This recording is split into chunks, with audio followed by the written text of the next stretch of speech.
അയാൾ അങ്ങനെ വരുണ് പരമേശ്വരനെ വിളിച്ചിട്ട് ഹേയ് മുത്തശ്ശനെ അവിടുന്ന് കണിമംഗലത്തിൽ നിന്ന് ആറ്റുവാശ്ശേരിക്ക് കൊണ്ടുവന്നിട്ടുണ്ട് എന്നുള്ള കാര്യം അങ്ങ് പറയാണ്. പക്ഷേ എന്തിനാണ് കൊണ്ടുവന്നത്, അവിടെ എന്തൊക്കെ സംഭവിച്ചു എന്നുള്ള കാര്യങ്ങളൊന്നും വരുണ് പറയുന്നില്ല.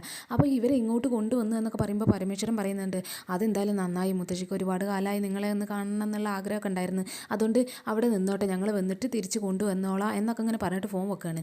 അപ്പോൾ ഫോൺ വെച്ച് കഴിഞ്ഞതിന് ശേഷം പത്മിനോട് പറയുന്നുണ്ട് പരമേശ്വരന്, അത് പിന്നെ വരുണ് മുത്തശ്ശിനെ അവരുടെ അടുത്തേക്ക് ആറ്റുവാശ്ശേരിക്ക് കൊണ്ടുപോയിട്ടുണ്ട് എന്ന് പറയാൻ വേണ്ടി വിളിച്ചതാണ് അവന് എന്നൊക്കെ ഇങ്ങനെ പറയാണ്. അപ്പം ഈ പത്മിനി പറയുന്നുണ്ട്, അതെന്തായാലും നന്നായി, എനിക്കിങ്ങനെ ഭയങ്കര ടെൻഷൻ ഇനി അമ്മേനെ കുറിച്ച് ഇങ്ങനെ ആലോചിച്ചിട്ട്, അമ്മ അവിടെ ഒറ്റക്കായതുകൊണ്ട് തന്നെ അമ്മ അവിടെ സേഫ് ആയിരിക്കും എന്നൊക്കെ വിചാരിച്ചത് ഭയങ്കര ടെൻഷനായിരുന്നു. ഇനിയിപ്പോൾ സ്വസ്ഥമായിട്ട് നമുക്ക് അങ്ങ് ഈ തീർത്ഥയാത്ര അങ്ങ് പൂർത്തിയാക്കാം എന്നൊക്കെ ഇങ്ങനെ പറയാണ്. അപ്പോൾ അവരങ്ങനെ സമാധാനത്തോടെ അവരുടെ യാത്ര അങ്ങ് തുടരുകയാണ്. പക്ഷേ ഈ വരുണ് ഫോൺ കട്ട് ചെയ്തിട്ട് ഇവരോട് പറയുന്നുണ്ട്, ഞാൻ മനഃപൂർവ്വം അവരോട് പറയാതിരുന്നതാണ്, ഇനി അവരുടെ യാത്രയും കൂടി ഒന്നൊരു സമാധാനത്തോടെ അങ്ങ് തീർത്തോട്ടെ, അവർക്കും കൂടി ഇനി ഓരോ ടെൻഷൻ ഉണ്ടാക്കണ്ടല്ലോ എന്നൊക്കെ വിചാരിച്ചിട്ട് അവർ സമാധാനത്തോടെ ആ തീർത്ഥയാത്രയൊക്കെ ഒന്ന് പോയി വരട്ടെ എന്നൊക്കെ അങ്ങനെ വരുണ് പറയുന്നത്. അപ്പം മറ്റുള്ളവരൊക്കെ അത് ശരി വെക്കുകയാണ്, അത് ശരിയാണ്, പറയാത്തത് തന്നെ നന്നായി എന്നുള്ള മട്ടിൽ ബാക്കിയുള്ളവരൊക്കെ നിൽക്കുകയാണ്. പിന്നെ കണിമംഗലത്താണെങ്കിൽ നമ്മുടെ ഉർവശി അവിടെ സോഫയിലൊക്കെ ഇരുന്നിട്ട് അങ്ങനെ വെറുതെ ഇങ്ങനെ ഫോണിലും കളിച്ചുകൊണ്ടിരിക്കുകയാണ്. പക്ഷേ നമ്മുടെ കൽപ്പനയ്ക്ക് നല്ല എട്ടിൻ്റെ പണിയൊക്കെ അങ്ങനെ പണി കൊടുത്തോണ്ടേ ഇരിക്കുകയാണ് ഈ ഉർവശി. അപ്പോൾ ഈ കൽപ്പനയുണ്ട് ഒരു ക്ലാസ്സിൽ പാലൊക്കെ ആയിട്ട് അങ്ങ് വന്നിട്ട് ഉർവശിക്ക് അങ്ങ് കൊടുക്കുന്നുണ്ട്. അപ്പോൾ ഉർവശി ആ പാല് വാങ്ങിയിട്ട് ഇങ്ങനെ പറയുന്നുണ്ട്, എടി ഇതിൽ നട്സൊക്കെ ഇട്ടിട്ടുണ്ടോ എന്നൊക്കെ ചോദിക്കുകയാണ്. അപ്പോൾ ഇവൾ പറയുന്നുണ്ട്, ആ നട്സൊക്കെ ഇട്ടിട്ടുണ്ട് എന്നൊക്കെ വെറൊരു പുച്ഛത്തോടു കൂടി അങ്ങ് സംസാരിക്കുകയാണ് ഈ കൽപ്പന. അപ്പോൾ ഉർവശി പറയുന്നുണ്ട്, അത് പിന്നെ നോക്കട്ടെ എന്നൊക്കെ പറഞ്ഞിട്ട് അവരതങ്ങ് എടുത്ത് കുടിക്കുകയാണ്. അപ്പോൾ കൽപ്പന പറയുന്നുണ്ട്, നട്സ് എന്തായാലും തീരാറായിട്ടുണ്ട് എന്നൊക്കെ ഇങ്ങനെ ഉർവശിനോട് പറയാണ്. ആ സമയത്ത് ഉർവശി കൽപ്പനയോട് പറയുന്നുണ്ട്, നീ എങ്ങാനും ഈ നട്സൊക്കെ എടുത്ത് തിന്നോ, കാരണം നീ ഇങ്ങനെ അടിച്ചു വരുന്ന സമയത്തൊക്കെ അതിലിങ്ങനെ കൈയിട്ട് ഇങ്ങനെ തിന്ന് തീർത്തതാണോ എന്നൊക്കെ ഇങ്ങനെ ഇവളോട് അങ്ങ് ചോദിക്കണം. അപ്പോൾ ഇവൾക്ക് അത് കേൾക്കുമ്പോൾ അങ്ങനെ ഭയങ്കര ദേഷ്യമൊക്കെ വരുന്നുണ്ട്. അപ്പോൾ കൽപ്പന പറയുന്നുണ്ട്, ഞാൻ എന്തായാലും നട്സൊന്നും എടുത്ത് തിന്നിട്ടൊന്നുമില്ല എന്നൊക്കെ ഇങ്ങനെ പറയണം, അത് തീരാറായിട്ടുണ്ട്, ഞാനതൊന്നും തൊട്ടിട്ട് പോലും ഇല്ല എന്നൊക്കെ ഇങ്ങനെ കൽപ്പന പറയണം. അപ്പോൾ ഈ ഉർവശി ചോദിക്കുന്നുണ്ട്, അതെല്ലാം അവിടെ നിൽക്കട്ടെ, അല്ല നീ എങ്ങാനും വരുണിനും രാധികക്കും വിളിച്ചിട്ട് പറഞ്ഞിരുന്നോ മുത്തശ്ശി ഇങ്ങനെ പനിച്ച് ഈ ഗസ്റ്റ് ഹൗസിൽ കിടക്കുകയാണ് എന്നുള്ള കാര്യമൊക്കെ എന്നൊക്കെ ഇങ്ങനെ ഇവളോട് ചോദിക്കണം. അപ്പോൾ കൽപ്പന അങ്ങനെ പറയുന്നുണ്ട്, ഞാൻ പറഞ്ഞിട്ടൊന്നുമില്ല, അവരെനിക്ക് വിളിച്ചിട്ടൊന്നുമില്ല എന്നൊക്കെ ഇങ്ങനെ പറയണം. അപ്പോൾ ഈ ഉർവശി പറയുന്നുണ്ട്, എന്തായാലും പറഞ്ഞത് എന്താണെങ്കിലും നന്നായി, അവരൊരു ശല്യമായിരുന്നു, ആ ശല്യം അങ്ങ് തീർന്നു കിട്ടി, ഇപ്പോൾ ഓരോ ശല്യങ്ങളായിട്ട് കണിമംഗലത്തിൽ നിന്ന് ഇങ്ങനെ പോയിക്കൊണ്ടിരിക്കണം. ആദ്യം ഈ വരുണും രാധിക എന്ന് പറയുന്ന ആ ശല്യം അങ്ങ് പോയി കിട്ടി, ഇപ്പോൾ ഇതേ മുത്തശ്ശിയും പോയി കിട്ടി. ഞാൻ അവരോട് കൊണ്ടുപോകണ്ട എന്നൊക്കെ വെറുതെ അങ്ങ് പറഞ്ഞതാണെങ്കിൽ എൻ്റെ മനസ്സിൻ്റെ ഉള്ളിൽ അവരിവിടെ നിന്നൊന്ന് പോയി കിട്ടിയാൽ മതിയായിരുന്നു എന്നുള്ള ചിന്തയായിരുന്നു. അതുകൊണ്ട് ആ ഒരു ശല്യം കിട്ടി. ഇനി 2 ശല്യങ്ങളും കൂടിയുണ്ട്, ഏടത്തിയും പിന്നെ ഏട്ടനും. അവർ രണ്ടും കൂടിയിട്ട് ആ തീർത്ഥയാത്ര പോയിട്ട് എവിടെയെങ്കിലുമൊക്കെ ഒന്ന് മുങ്ങി ചത്തിരുന്നെങ്കിൽ അതും സമാധാനമായിരുന്നു. കാരണം ഒരുപാട് ആളുകൾ ഇങ്ങനെ തീർത്ഥയാത്ര പോയി മുങ്ങി മരിക്കുന്നതൊക്കെ നമ്മൾ കാണുന്നതല്ലേ. അതുപോലെ ഇവർക്കൊന്ന് സംഭവിച്ചിരുന്നെങ്കിൽ ആ 2 ശല്യങ്ങളും കൂടി അങ്ങ് പോയി കിട്ടിയായിരുന്നു. ഇപ്പോൾ എനിക്ക് ഭയങ്കര സ്വസ്ഥത, കണിമംഗലം ഇപ്പം പിടിച്ചടക്കിയതിൻ്റെ എല്ലാ ഒരു സുഖം എനിക്കുണ്ട്. കണിമംഗലം ഉർവശി എന്ന് പറയുന്നതിന് ഒരു കംഫേർട്ട് ഇപ്പോഴാണ് വന്നത്, ഒരു അധികാരമൊക്കെ ഇപ്പോഴാണ് വന്നത്, എല്ലാ ശല്യങ്ങളും ഇങ്ങനെ ഒഴിഞ്ഞു കിട്ടിയപ്പോൾ എന്നൊക്കെ ഇങ്ങനെ കൽപ്പനയോട് പറയാണ്. പക്ഷേ കൽപ്പനയ്ക്ക് അവരുടെ ആ ഒരു സംസാരം ഒന്നും അത്രയ്ക്ക് വലിയ ഒരു പിടുത്തം പിടിക്കുന്നില്ല.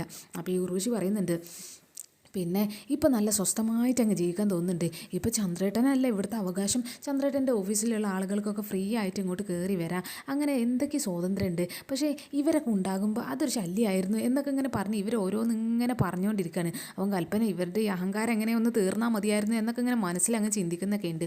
അപ്പോൾ ഈ ഉർവശി ഇങ്ങനെ പറയുന്നുണ്ട്, ഇപ്പോൾ ചന്ദ്രേട്ടൻ്റെ ഫ്രണ്ട്സൊക്കെ എല്ലാവരും ഇങ്ങോട്ടൊക്കെ വരും, എന്തൊക്കെയാണ് എന്നൊക്കെ പറഞ്ഞിട്ട് അവരങ്ങ് പൊക്കി അടിച്ചിങ്ങനെ പറഞ്ഞുകൊണ്ടിരിക്കുകയാണ്. അതിൻ്റെ ഇടയിലാണ് പുറത്ത് കാറങ്ങ് വന്ന് നിൽക്കുന്നൊരു സൗണ്ട് കേൾക്കുന്നത്. അപ്പോൾ ഉർവശി പറയുന്നുണ്ട്, അതേ ആരാണെന്നൊന്ന് പോയി നോക്കിയാൽ ചന്ദ്രേട്ടനായിരിക്കും, ചന്ദ്രേട്ടൻ്റെ ഏതെങ്കിലുമൊക്കെ ഫ്രണ്ട്സ് ആയിരിക്കും എന്നൊക്കെ ഇങ്ങനെ പറയാണ്. അപ്പോൾ ഈ കൽപ്പന നേരെ പോയിട്ട് വീടിൻ്റെ പുറത്തേക്ക് അങ്ങ് നോക്കുന്ന സമയത്ത് കാറിൽ നിന്ന് ഇറങ്ങുന്നത് നമ്മുടെ സേറയാണ്. അപ്പോൾ സേറനെ കാണുമ്പോൾ കൽപ്പനയുടെ ഇതുവരെ ഉണ്ടായിരുന്ന ഡിപ്രഷൻ മൊത്തം അങ്ങ് മാറിക്കിട്ടുകയാണ്. അപ്പോൾ ഇവർക്കുള്ള 8ൻ്റെ പണിയായിട്ടായിരിക്കും സേറ വരുന്നത് എന്നുള്ളൊരു കോൺഫിഡൻസ് എന്തായാലും കൽപ്പനയ്ക്ക് അങ്ങ് വരുന്നുണ്ട്. അപ്പോൾ കൽപ്പന പെട്ടെന്ന് നിന്നിട്ട് തന്നെ ഊർവശിനോട് പറയുന്നുണ്ട്, ചെറിയമ്മേ അത് ആരാ വന്നതെന്ന് അറിയോ, അത് ചന്ദ്രേട്ടൻ്റെ ഫ്രണ്ട് തന്നെയാണ് എന്നൊക്കെ ഇങ്ങനെ പറയണം. അപ്പോൾ ആരാണ് എന്നൊക്കെ ഇങ്ങനെ ചോദിക്കാണ്. അതാ വന്നിരിക്കുന്നത് എന്നൊക്കെ പറഞ്ഞിട്ട് നേരെ ഈ സേറനെ അങ്ങ് കാണിച്ചു കൊടുക്കാണ്. അപ്പോൾ സേറ നേരെ കയറി ചെന്നിട്ട് എന്താ ഉർവശി എന്നൊക്കെ ഇങ്ങനെ ചോദിച്ച് അങ്ങ് കയറി വരികയാണ്. അപ്പോൾ ഇവരോ എന്നൊക്കെ വിചാരിച്ചിട്ട് ഉർവശിക്ക് ഇവരെ കാണുമ്പോൾ ഒരു ചെറിയൊരു മടുപ്പൊക്കെ അങ്ങ് ഫീൽ ചെയ്യുന്നുണ്ട്. അപ്പോൾ ഈ സേറ പറയുന്നുണ്ട്, അല്ല ചന്ദ്രു എവിടെ എന്നൊക്കെ ചോദിക്കുകയാണ്. അപ്പോൾ ഉർവശി ചന്ദ്രു അത് ആരാണ് എന്നുള്ള മട്ടിൽ അങ്ങ് നിൽക്കുകയാണ്. ചന്ദ്രു എന്നൊക്കെ ചോദിക്കുകയാണ്. അപ്പോൾ അതെ ചന്ദ്രശേഖർ, ഞാൻ അവരെ ചന്ദ്രു എന്നാണ് വിളിക്കല് എന്നൊക്കെ ഇങ്ങനെ പറഞ്ഞിട്ട് ഇവർ ചന്ദ്രു എന്നൊക്കെ ഇങ്ങനെ വിളിക്കുകയാണ്. അപ്പോൾ ഉർവശി പറയുന്നുണ്ട്, അത് ഏട്ടൻ്റെ മേലെയാണ്, ഞാൻ വിളിച്ചുകൊണ്ട് വരാം എന്നൊക്കെ ഇങ്ങനെ പറയാണ്. അപ്പോൾ ഈ സേറ പറയുന്നുണ്ട് ഏട്ടനെ അങ്ങ് വിളിക്കൊന്നും വേണ്ട, ഞാൻ തന്നെ പോയിട്ട് അങ്ങ് കണ്ടോളാം എന്നൊക്കെ പറഞ്ഞ് മേലേക്ക് അങ്ങ് റൂമിലേക്ക് അങ്ങ് കയറി പോകണം. അപ്പോൾ ഉർവശി അങ്ങ് പറയുന്നുണ്ട് അതിന് ഏട്ടൻ റൂമിലായിരിക്കും എന്നൊക്കെ ഇങ്ങനെ പറയണം. അപ്പോൾ ഈ സേറ പറയുന്നുണ്ട് അതിന് എനിക്ക് യാതൊരു കുഴപ്പമില്ല, ഞാൻ അവിടെ തന്നെ പോയി കണ്ടോളാം എന്നൊക്കെ പറഞ്ഞിട്ട് ഇവരങ്ങ് സ്റ്റെപ്പ് കയറി അങ്ങ് പോവാണ്. അപ്പോൾ കിട്ടിയ തക്കത്തിന് ഈ ഉർവശി അങ്ങ് ചെറിയൊരു ടെൻഷനിൽ നിൽക്കുകയാണെങ്കിലും കൽപ്പന അത് വെച്ച് അങ്ങ് മുതലാക്കുകയാണ്. അപ്പോൾ കൽപ്പന നേരെ ഉർവശിയുടെ അടുത്തേക്ക് ചെന്നിട്ട് അങ്ങ് പറയുന്നുണ്ട് അതേ ഇപ്പം അങ്ങ് കയറിപ്പോയത് ശ്രദ്ധിച്ചില്ലേ, അതത്ര നല്ലൊരു ബന്ധമാണെന്ന് ചെറിയമ്മക്ക് തോന്നുന്നുണ്ടോ? കാരണം സാധാരണ നമ്മൾ ചെറിയച്ഛൻ്റെ ഏതെങ്കിലുമൊക്കെ ഫ്രണ്ട്സ് വന്നാൽ അവരിവിടെ വന്നിട്ട് നമ്മളോട് ചോദിക്കും ചന്ദ്രേട്ടൻ എവിടെയാണ് എന്നുള്ളത്. അപ്പോൾ നമ്മൾ ചെറിയച്ഛനെ വിളിക്കാൻ വേണ്ടിയിട്ട് പോയി ചെറിയച്ഛൻ ഇവിടെ വന്നിട്ടല്ലേ സംസാരിക്കൽ.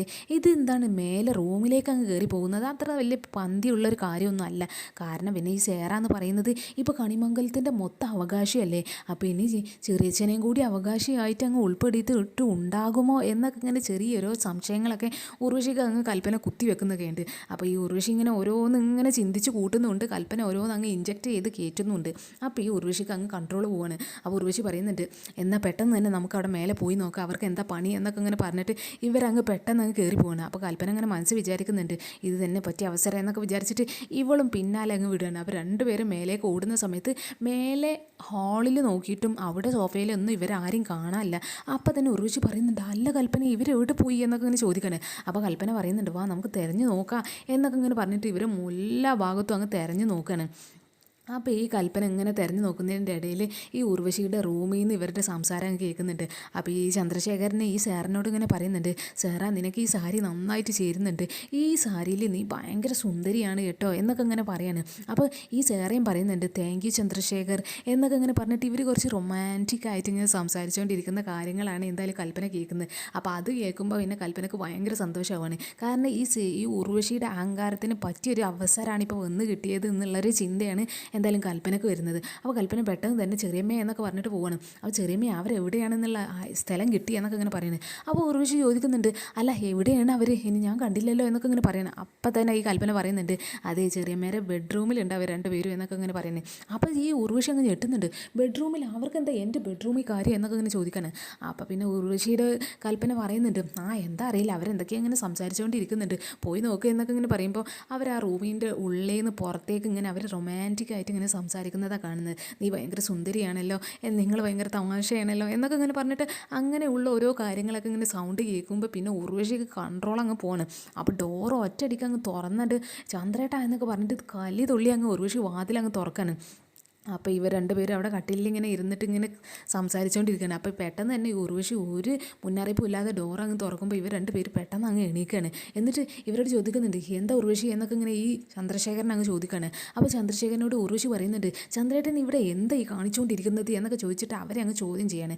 അപ്പോൾ ആ ഒരു ചോദ്യം ചെയ്യൽ എന്തായാലും ചന്ദ്രശേഖരന് സേറക്ക് ഒട്ടും ഇഷ്ടപ്പെട്ടിട്ടില്ല. അപ്പോൾ ചന്ദ്രശേഖരൻ ഈ ഉർവശിനോട് അങ്ങ് ചൂടാകുകയാണ്, അത് ഈ സേറയുടെ മുന്നേ വെച്ചിട്ട്. അപ്പോൾ പറയുന്നുണ്ട് നീ എന്തൊരു മാനേഴ്സ് ഇല്ലാതെയാണ്, ഞങ്ങൾ രണ്ടുപേരും ഇവിടെ ബിസിനസ് കാര്യങ്ങൾ അതും ബിസിനസ്സിൻ്റെ ഫ്യൂച്ചറിനെ പറ്റി അങ്ങ് ഡിസ്കസ് ചെയ്യായിരുന്നു. അപ്പോൾ അതിൻ്റെ ഇടയിൽ നീ എന്ത് കാര്യത്തിനാണ് ഒരു പെർമിഷനും ചോദിക്കാതെ ഡോർ അങ്ങ് തുറന്നു വന്നത്? നിനക്ക് തീരെ ഒരു മാനേഴ്സ് ഇല്ലേ? നീ ഇങ്ങനെ കിച്ചണിൽ കാണിക്കുന്ന സ്വാതന്ത്ര്യം ഇവിടെ എല്ലായിടത്തും കാണിക്കാൻ നിൽക്കരുത്, ഇത് നിൻ്റെ കിച്ചണൊന്നും അല്ല എന്നൊക്കെ ഇങ്ങനെ ഉർവശിനെ അങ്ങ് താഴ്ത്തി കെട്ടി അങ്ങ് ചൂടാകുകയാണ്, അതും സേറയുടെ മുന്നിൽ വെച്ചിട്ട്. അപ്പോൾ സേറയും കൂടി അങ്ങ് പറയാണ്. അപ്പോൾ സേറ പറയുന്നുണ്ട് എടാ ചന്ദ്രശേഖർ, ഞാൻ വിചാരിച്ചത് നിൻ്റെ ഭാര്യ എന്ന് പറയുന്നത് കുറച്ചുകൂടി മാനേഴ്സ് ഉള്ള കുറച്ചുകൂടി എഡ്യൂക്കേറ്റഡ് ആയിട്ടുള്ള ഒരാളായിരിക്കും എന്നാണ്. പക്ഷേ ഇത് വെറും കൾച്ചർലെസ് ആയി പോയല്ലോ. ഒരു ഇപ്പോഴത്തെ ട്രെൻഡിനെ കുറിച്ച് ഇപ്പോഴത്തെ ഒരു സാമൂഹിക ചുറ്റുപാടിനെ കുറിച്ച് യാതൊരു ഐഡിയ ഇല്ലാത്ത ഒരുവളാണല്ലോ നിൻ്റെ ഭാര്യ. നിനക്കെന്ന് പറയുന്നത് നല്ല ഒരു ബിസിനസ് ഫ്യൂച്ചറുണ്ട്, ഒരു അത്യാവശ്യം നല്ല സ്റ്റാൻഡേർഡും ഉണ്ട്. അപ്പം നിനക്ക് അനുസരിച്ചിട്ടുള്ള ഒരു പെണ്ണായിരിക്കും നിനക്ക് എന്നൊക്കെ ഞാൻ ചിന്തിച്ചത്. പക്ഷേ ഇവളെപ്പോലെ ഒരു ലോക്കൽ അൺഎഡ്യൂക്കേറ്റഡ് ആയിട്ടുള്ള ഒരു പെണ്ണായിരിക്കും നിൻ്റെ ഭാര്യ എന്നൊക്കെ ഞാൻ ഇത്രയും വിചാരിച്ചിട്ടില്ല.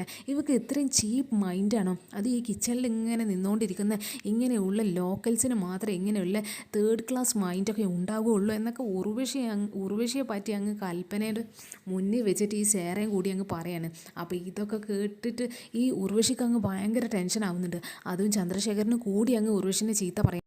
അപ്പോൾ പിന്നെ ചന്ദ്രശേഖരനൊക്കെ ഒരുപാട് അങ്ങ് ചീത്ത പറയുന്നൊക്കെ ഉണ്ട്. അവസാനം ഈ സേറ പറയുന്നുണ്ട്, ചന്ദ്ര നമുക്ക് വേഗം ഏതെങ്കിലും ഒരു റെസ്റ്റോറൻറ്റിൽ പോയിരിക്കാം, എനിക്ക് ഇവിടെ ഇനി നമ്മുടെ ബിസിനസ് ഫ്യൂച്ചറിനെ കുറിച്ച് ഡിസ്കസ് ചെയ്യാനുള്ള എല്ലാ മൂഡും പോയി, ഇനി എനിക്കിവിടെ നിന്നാൽ ശരിയാവില്ല, വാ നമുക്ക് രണ്ടുപേർക്കും അവിടെ എവിടെയെങ്കിലുമൊക്കെ പോയി നിൽക്കാം എന്നൊക്കെ പറഞ്ഞിട്ട് അവരേതോ ഒരു റെസ്റ്റോറൻറ്റിലേക്കോ റിസോർട്ടിലേക്കൊക്കെ അങ്ങ് പോവുകയാണ് എന്നൊക്കെ പറഞ്ഞിട്ട് അങ്ങ് പോവുകയാണ്. അപ്പോൾ ഇവർ രണ്ടുപേരും കൈ പിടിച്ചങ്ങ് പോകുമ്പോൾ പിന്നെ ഉർവശി ആകെ തകർന്ന് നിൽക്കുകയാണ്. അപ്പോൾ ഇവർ പോയി കഴിഞ്ഞതിന് ശേഷം ഉർവശിക്ക് ഇട്ടൊന്ന് കൊത്ത എന്നൊക്കെ ഇങ്ങനെ വിചാരിച്ചിട്ട് കൽപ്പനയും പറയുന്നുണ്ട്, ഇത്രയും അവസ്ഥയിലൊക്കെ എത്തിയല്ലോ എന്നൊക്കെ ഇങ്ങനെ പറഞ്ഞിട്ട് ഇതെന്തായാലും നല്ല പോക്കല്ല എന്നൊക്കെ ഇങ്ങനെ ഉർവശീനെ കേൾക്കെ തന്നെ കൽപ്പന ചെറുതായിട്ട് അങ്ങ് ഇറിറ്റേറ്റ് ചെയ്ത് വിടുകയാണ്. അപ്പോൾ ഈ ഉർവശി അങ്ങ് പോകുന്ന സമയത്ത് ഇങ്ങനെ കൽപ്പന ചിന്തിക്കുന്നുണ്ട്, അഹങ്കാരത്തിന് ഇതുവരെയുള്ള അഹങ്കാരത്തിന് കിട്ടിയ തിരിച്ചടിയാണ് ഇത് എന്നൊക്കെ ഇങ്ങനെ ഈ കൽപ്പന മനസ്സാലെ അങ്ങ് ചിന്തിക്കുകയാണ്. പിന്നെ നമ്മുടെ ശ്യാമയും ഏടത്തെയും കൂടിയിട്ട് അങ്ങനെ അവിടെ അങ്ങ് നിൽക്കുകയാണ്, എങ്ങനെയെങ്കിലും ഒന്ന് രക്ഷപ്പെടാൻ കഴിഞ്ഞിരുന്നെങ്കിൽ എന്നൊക്കെ വിചാരിച്ചിട്ട്. അപ്പോൾ അവരുടെ ആ റൂമിൻ്റെ ജനലിനരികിൽ ഇങ്ങനെ ഒരു ഗുണ്ട ഇങ്ങനെ ആരോടോ സംസാരിക്കുകയാണ് ഫോണിൽ. അപ്പോൾ ഫോണിൻ്റെ ഇടയിൽ നിന്ന് സംസാരിക്കുന്നതിൻ്റെ ഇടയിൽ ഒരു മറുഭാഗത്ത് നിന്ന് കുറച്ച് ഗുണ്ടകൾ അയാളെ അങ്ങ് വിളിക്കുകയാണ്. അപ്പോൾ ഞാൻ വരുന്നു എന്നൊക്കെ പറഞ്ഞിട്ട് അയാൾ അറിയാതെ തന്നെ അയാളുടെ ഫോൺ ആ ജനലിൻ്റെ അടുത്ത് അങ്ങ് വെച്ചിട്ട് അയാൾ അങ്ങ് പോവുകയാണ്. അപ്പോൾ ആ ഫോൺ കാണുമ്പോൾ പെട്ടെന്ന് തന്നെ ശ്യാമ ഈ അമൃതേടത്തിനോട് പറയുന്നുണ്ട്, എടുത്തി ആ ഫോൺ അയാൾ അവിടെ വെച്ചില്ലേ, നമുക്ക് പെട്ടെന്ന് പോയി ആ ഫോൺ എടുത്തിട്ട് നമുക്ക് ഈ രാധികയൊക്കെ ഒന്ന് വിളിച്ച് നോക്കിയാലോ എന്നൊക്കെ ഇങ്ങനെ പറയണേ. അപ്പോൾ ഈ അമൃതേടത്തി പറയുന്നുണ്ട്, അത് ശരിയാണ്, ഞാൻ പെട്ടെന്ന് തന്നെ ആ ഫോൺ എടുത്തിട്ട് വരാം എന്നൊക്കെ പറഞ്ഞിട്ട് മെല്ലെ ശബ്ദം ഉണ്ടാക്കാതെ അയാളുടെ ആ ജനാവാതിലിൽ വെച്ചിട്ടുള്ള ആ ഫോൺ അങ്ങ് എടുക്കുകയാണ്. എന്നിട്ട് പെട്ടെന്ന് തന്നെ ഈ ശ്യാമ അങ്ങ് ഡയൽ ചെയ്യുന്നുണ്ട് ഈ രാധികക്ക്. അപ്പോൾ രാധിക ആ ഒരു ഫോൺ റിങ് ചെയ്യുന്ന സമയത്ത് പെട്ടെന്ന് തന്നെ പോയിട്ട് ഫോൺ അങ്ങ് എടുക്കുകയാണ്. അപ്പോൾ ഹലോ എന്നൊക്കെ ചോദിക്കുമ്പോൾ ഇവരുടെ ശബ്ദം കേട്ടിട്ട് ആദ്യം ശ്യാമ അങ്ങ് ഷോക്കായിട്ട് നിൽക്കുകയാണ്. അവരുടെ ആ ശബ്ദം ഒരുപാട് കാലത്തിന് ശേഷമാണ് തൻ്റെ മോളുടെ ശബ്ദം കേൾക്കുന്നത് എന്നുള്ളൊരു രീതിയിൽ അവരങ്ങ് കുറച്ച് നേരം അങ്ങ് സ്റ്റക്കായി നിൽക്കുന്നുണ്ട്. അപ്പോഴേക്കും വീണ്ടും രാധിക ഹലോ എന്നൊക്കെ ചോദിക്കുമ്പോൾ ഇവർ തിരിച്ച് ശ്യാമ ഹലോ എന്ന് പറയാൻ നേരത്തെ ആ ഗുണ്ട അങ്ങ് വന്നിട്ട് ആ ഫോൺ അങ്ങ് കൊത്തി പറിച്ചങ്ങ് വാങ്ങാണ്. എന്നിട്ട് അയാൾ ഇങ്ങനെ പറയുന്നുണ്ട്, സോറി മോന് ഫോൺ കളിച്ചപ്പോൾ അറിയാതെ കോള് വന്നതാണ് എന്നൊക്കെ ഇങ്ങനെ പറയണം. അപ്പോൾ തന്നെ രാധിക അത് കുഴപ്പമില്ല എന്നൊക്കെ പറഞ്ഞിട്ട് അവൾ അങ്ങ് കട്ട് ചെയ്ത് പോവാണ്. എന്നിട്ട് ഈ ഗുണ്ട അയാളുടെ ദേഷ്യം മൊത്തം അങ്ങ് തീർക്കുകയാണ്.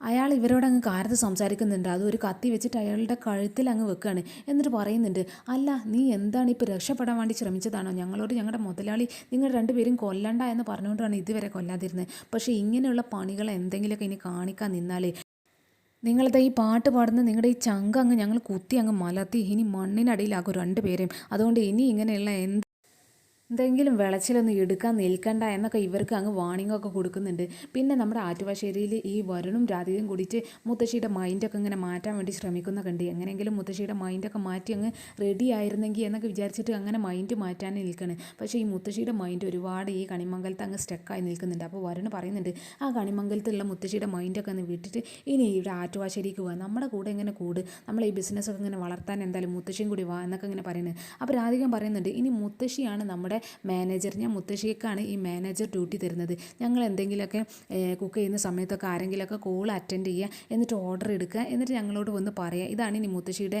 ഡ്യൂട്ടി എന്നൊക്കെ പറയണം. അപ്പോൾ മുത്തശ്ശിക്ക് അതൊന്നും ഇൻട്രസ്റ്റ് ഇല്ല. മുത്തശ്ശി അറിയുന്നുണ്ട്, അങ്ങനെയുള്ള ജോലിയൊന്നും എനിക്ക് വേണ്ട, ഈ സാധാരണ കമ്പനിയിൽ മാനേജർമാർ അവിടെയുള്ള വർക്കേഴ്സിനൊന്നും ഇഷ്ടാവില്ലല്ലോ, അപ്പോൾ നിങ്ങൾക്കും എന്നെ ഇഷ്ടാവില്ല, അതുകൊണ്ട് എനിക്ക് അങ്ങനെയുള്ള ഡ്യൂട്ടി ഒന്നും വേണ്ട, നിങ്ങൾ എന്തായാലും ഇങ്ങനെ ഇവിടെ വന്നപ്പോൾ എനിക്ക് കുറച്ച് സമാധാനം കിട്ടിയിട്ടുണ്ട്, നിങ്ങളുടെ ജീവിതത്തിൽ എന്തെങ്കിലും ഒരു വഴികാട്ടിയായിട്ട് ഒന്നുണ്ടല്ലോ, നിങ്ങൾക്കൊന്ന് പച്ച പിടിച്ചൊന്ന് കയറാൻ വേണ്ടിയിട്ട് ഈ ഒരു വഴിയെങ്കിലും നിങ്ങൾ കണ്ടെത്തിയല്ലോ എന്നുള്ളൊരു സമാധാനം എനിക്കുണ്ട് എന്നൊക്കെ ഇങ്ങനെ ഈ മുത്തശ്ശനോട് പറയുന്നുണ്ട്. അപ്പോൾ ഇവരിങ്ങനെ മുത്തശ്ശനെ അങ്ങ് ആശ്വസിപ്പിക്കുന്നൊക്കെ ഉണ്ട്, ഇനി അങ്ങനെയുള്ള ചിന്തകളൊക്കെ വിട്ടിട്ട് നമുക്ക് നമ്മുടെ ജീവിതം അങ്ങ് എൻജോയ് ചെയ്യുക എന്നൊക്കെ ഇങ്ങനെ പറയുന്നത്. അപ്പോൾ മുത്തശ്ശി പറയുന്നുണ്ട്, നമുക്ക് എന്തായാലും ചെറിയൊരു വീടൊക്കെ വെച്ചിട്ട് നമുക്ക് അവിടെ സ്വസ്ഥമായിട്ട് അങ്ങ് ജീവിക്കാം, പിന്നെ ഈ ശ്യാമയുടെ കാര്യം, മോൾക്ക് എന്തായാലും പെട്ടെന്ന് തന്നെ ശ്യാമനെ നമുക്ക് കണ്ടെത്താൻ കഴിയുമെന്നൊക്കെ നമുക്ക് പ്രാർത്ഥിക്കാം എന്നൊക്കെ ഇങ്ങനെ അവളോട് പറയണം. പിന്നെ കണിമംഗലത്ത് നമ്മുടെ കൽപ്പന ഇങ്ങനെ അവിടെ അകത്ത് ഇങ്ങനെ അടിച്ചു വാരിക്കൊണ്ടിരിക്കുകയാണ്. അപ്പോൾ ഇവളിങ്ങനെ അടിച്ചു വാരിക്കൊണ്ടിരിക്കുന്ന സമയത്ത് അവിടെ ഗൗതം അങ്ങ് വരുന്നുണ്ട്. അപ്പം ഗൗതം ഇവൾ അടിച്ചു വരുന്നതൊക്കെ ഇങ്ങനെ കണ്ടിട്ട് ഇങ്ങനെ മനസ്സിൽ വിചാരിക്കുന്നുണ്ട്, ഇപ്പോൾ ഒരുപാട് പ്രശ്നങ്ങൾക്കിടയിൽ ഞാനിപ്പോൾ ഇവളോട് അങ്ങനെ മിണ്ടാനേ വരാറില്ല, അതുകൊണ്ട് ഇത് തന്നെ പറ്റിയ അവസരം എന്നൊക്കെ പറഞ്ഞിട്ട് അവന് കീശയിൽ നിന്ന് ഒരു താലിമാല അങ്ങ് എടുത്ത് പുറത്തേക്ക് അങ്ങ് കാണിക്കാണ്.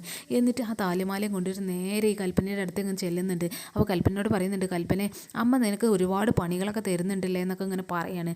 അപ്പോൾ ഇവൾ പറയുന്നുണ്ട്, ഗൗതം എന്താ ഇവിടെ, എന്തായാലും ഗൗതം ഒന്ന് പോയേ എന്നൊക്കെ ഇങ്ങനെ പറയാണ്. അപ്പോൾ ഇവനിങ്ങനെ പറയുന്നുണ്ട്, എന്തായാലും അമ്മ നിനക്ക് ഇങ്ങനെ പണി വരുന്നതെന്ന് പറയുന്നത് അമ്മയുടെ ഏറ്റവും വലിയ ശത്രുവാണ് സൂര്യയുടെ ഭാര്യ നീ ആയതുകൊണ്ടാണ്, പക്ഷേ നീ എൻ്റെ ഭാര്യ ആയിരുന്നെങ്കിൽ അമ്മ ഒരിക്കലും നിന്നെ ഇങ്ങനെ ശത്രുവായിട്ട് കാണില്ല എന്നൊക്കെ ഇങ്ങനെ പറയുന്നത്. അപ്പോൾ കൽപ്പന പറയുന്നുണ്ട്, അല്ല ഗൗതം എന്താ നിൻ്റെ ഉദ്ദേശം എന്നൊക്കെ ഇങ്ങനെ ചോദിക്കുകയാണ്. അപ്പോൾ ഈ ഗൗതം ആ താലിമാല എടുത്ത് അങ്ങ് കാണിക്കുകയാണ്. നിൻ്റെ കഴുത്തിൽ ഞാനിപ്പോൾ ഈ താലി അങ്ങ് കെട്ടാൻ പോവുകയാണ്. അപ്പോൾ ഇവിടെ നിന്നുള്ള എല്ലാ പ്രശ്നങ്ങളും നിനക്ക് കഴിയും. നീ ഇനി കണിമംഗലത്തിൻ്റെ എല്ലാ അവകാശിയാകും. ഈ കണിമംഗലം മൊത്തം പിടിച്ചടക്കിയത് അച്ഛനും എനിക്കും വേണ്ടിയിട്ടാണ്. അപ്പോൾ ഞാൻ നിന്നെ വിവാഹം കഴിച്ച ഈ സർവ്വ സൗകര്യങ്ങളും ഞാൻ നിനക്കും തരാൻ പോവുകയാണ് എന്നൊക്കെ ഇങ്ങനെ പറയുന്നത്. പക്ഷേ ഈ കൽപ്പനക്ക് അതിലൊന്നും ഇൻട്രസ്റ്റ് ഇല്ല. അവളുടെ മനസ്സൊക്കെ ആകെ മാറിയിരിക്കുകയാണ്. അപ്പോൾ ഇവൾ പറയുന്നുണ്ട്, എനിക്ക് ഇങ്ങനെയുള്ള യാതൊരു താല്പര്യമില്ല. അത് നീ ഒറ്റയ്ക്ക് അങ്ങ് തീരുമാനിച്ചാൽ മതിയോ എന്നെ കല്യാണം കഴിക്കണം എന്നുള്ളത്.